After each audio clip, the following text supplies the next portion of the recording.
11 bodies hanging from 21 trees. Written by Nathaniel Lewis. Narrated by Ghost Narrator. The top half of Councilman Jones' body hung by a steel cable looped around his neck and tied off to an old oak tree on one end. It was still dripping blood, bones and veins and torn bits of intestines dangling down where the legs should start.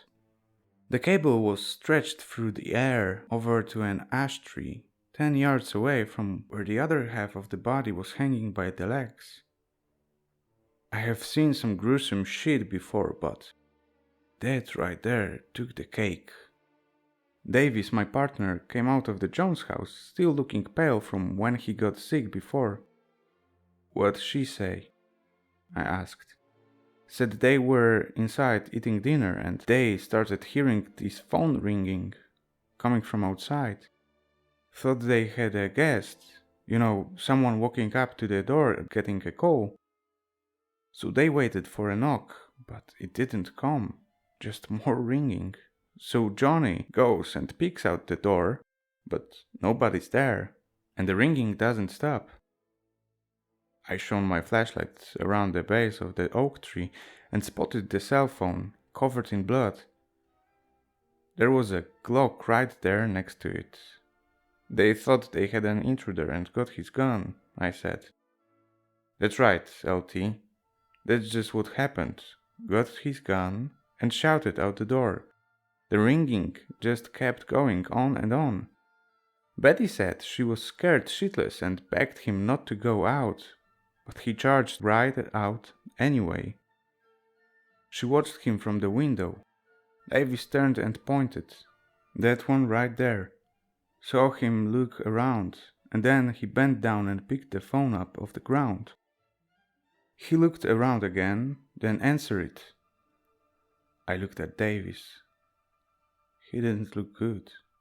Go on, I said. Well, that's when it happened. He just sort of tore apart and then was up in those trees. Davis looked up at the top half of the body again. He really shouldn't have done that. I waited for him to finish being sick. That doesn't make sense, I said. That's all she saw?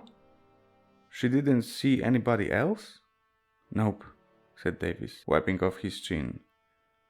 I searched the area with my flashlight, shining it over the blood-stained grass, and then up the ash tree.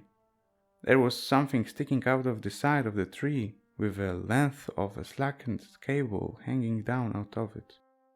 What the hell is that? I asked. Davis squinted and opened his mouth to respond. That's when the call came over the radio about the second body. It was the strangest case anybody at the station had ever heard of, let alone seen firsthand. 10 bodies in 20 trees. All of the murders occurring within an hour of each other. Each one happened the same way. The phone call, the victim answering it, then the body being torn apart and hung up between 2 trees instant later. The only thing we had were the cell phones and 10 strange devices that had been sticking out of the trees. The cell phones were all burners, as was the number that had called them all, and were dead ends.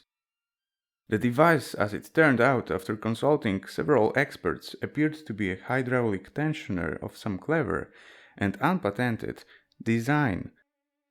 As best we could determine, the tensioner had been somehow used to pull the steel cable very taut very quickly, though nobody could figure out how to activate it. I suggested that the tensioner might have been activated remotely. Initially, my official theory had been that the phone call was merely a tactic to lure the victim outside. When I asked the experts if it was possible that the phone had somehow triggered the device, they agreed it was possible. Judging by the blood and bits of tissue embedded in the wires at the cable at a certain location, it was determined that the cable itself had been somehow used to sever the victim's body. All of the murdered men were prominent members of the community in good standing. Businessmen, politicians, a pastor. We still didn't have any suspects. After running all the forensics and thoroughly interviewing everybody who even remotely knew the victims, which ended up being most of the town. For a long time, the interviews had led nowhere. But as I dug deeper, asking more probing questions, a suspicion started growing in me. My witnesses weren't telling me the full story.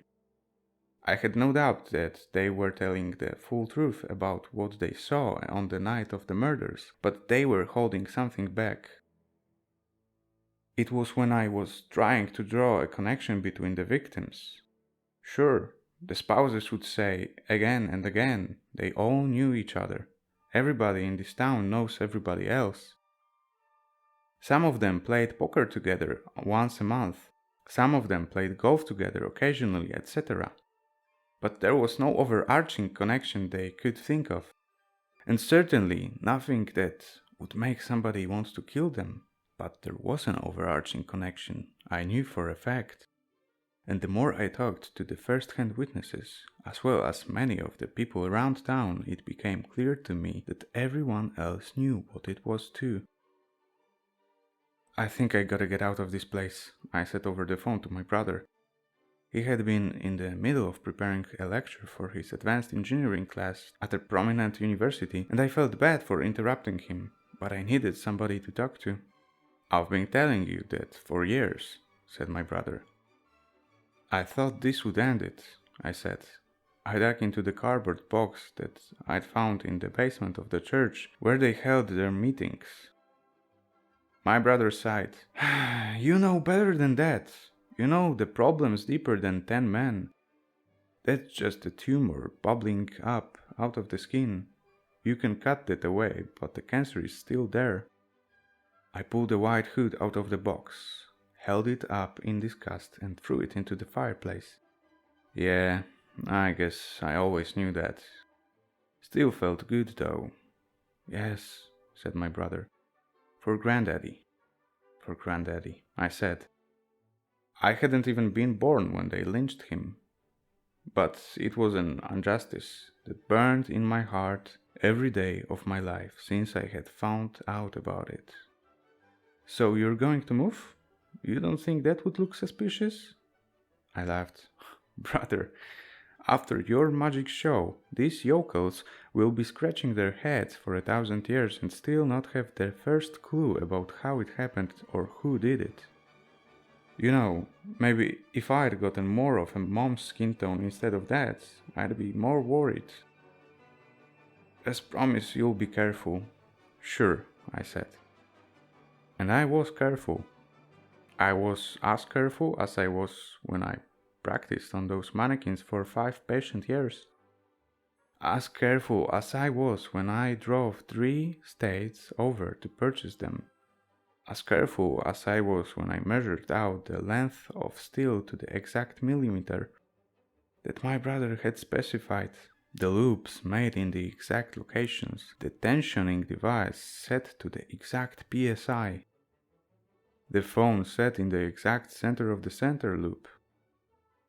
I had begun to think that it wasn't possible until that day I finally got it right. I tied one end of the cable to one tree and brought down the slack. One small loop for the legs, another one for the neck, and the big one in the middle, tucked through the slip knot. Then I fed the other end of the slack cable through the hole I'd drilled in the other tree, and finally through the hole in the tensioner. I called one burner from another, and then answered it. Well, out of the path of the cable, I heard the soft click of the tensioner, now activated by the tone coming from the phone, and then whoosh!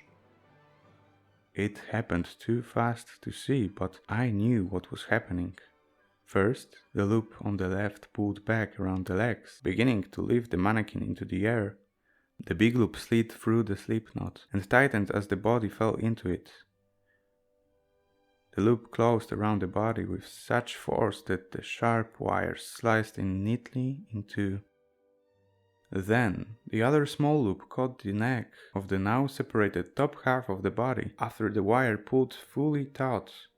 One half of the mannequin hung suspended in the air near one tree, and the other half hung near the other. That first success had come after 3 years of failure. I spent the next 2 years perfecting the process until I was able to get it right 10 times out of 10, adjusting each time for different distances between the trees and for different size bodies. I was careful, alright. I was carrying the last of the boxes from my desk to my car when Davis caught up to me in the parking lot. He was out of breath. "LT," he said, gasping. "I guess this is it. Can't convince you to stay." "Nope," I said. "New job starts Monday. Gotta hit the road." "Oh, well, I just want you to know it's been an honor serving under you. I've learned so much." I smiled. "You're a good detective, Davis. Someday you'll run this place." "I hope I do," said Davis, laughing. "I'll straighten this town right out." "Oh," I said. "Yeah, this place is a little behind the times, if you know what I mean." And then Davis called me by my mother's maiden name. I set the box on the hood of my car, my heart pounding. "You know, did a little digging," said Davis. "You were careful, amazingly, mind-blowing careful, but not quite careful enough." "Do you have any evidence?" I asked, sweat chilling my forehead in the cool winter air. "Plenty," said Davis. "Enough to kindle a good fire anyway. You're not going to tell anyone?" "Nah," said Davis. "Can't say I approve, but can't say those guys weren't evil assholes either. I just gotta know, though. How the hell did you do it, exactly?" "A lot of practice," I said. "All those mannequins, huh?" "That's right," I said, stuffing the last box into the trunk. "Well, stay in touch now. I ever catch a tough one, I might give you a call, huh?" "You don't need me," I said. "But yeah, we'll keep in touch, Davis. Thank you." "Don't mention it." We shook hands, and then I got in my car and drove off.